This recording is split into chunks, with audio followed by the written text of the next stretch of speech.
Body mass index எனும் உடல் பருமன் குறியீடு வயது, எடை மற்றும் உயரம் ஆகியவற்றால் கணக்கிடப்படுகிறது.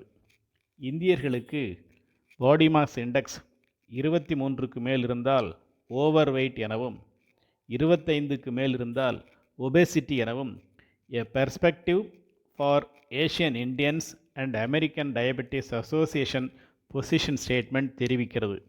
பிஎம்ஐ 23க்கு மேல் இருந்தால் மெட்டபாலிக் சிண்ட்ரோம் என வரையறுக்கப்படுகிறது. High blood sugar, high blood pressure, low HDL cholesterol, high triglycerides மற்றும் எக்ஸஸ் ஃபேட் அரவுண்ட் வெய்ஸ்ட் ஆகியவற்றை மெட்டபாலிக் சிண்ட்ரோம் எனலாம்.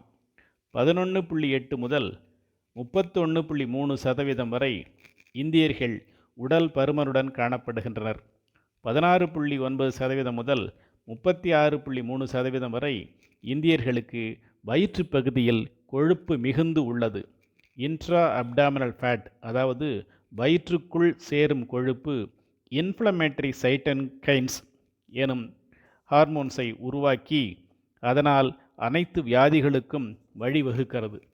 தோலுக்கு அடியில் சேரும் சப்குட்டேனியஸ் ஃபேட் ஈஸ்ட்ரஜன் எனும் ஹார்மோனை அதிகம் உற்பத்தி செய்வதனால் ஆண்களுக்கு புராஸ்டேட் கேன்சரும் பெண்களுக்கு மார்பக புற்றுநோயும் மிகுதியாக உருவாகிறது என தெரிவிக்கப்பட்டுள்ளது.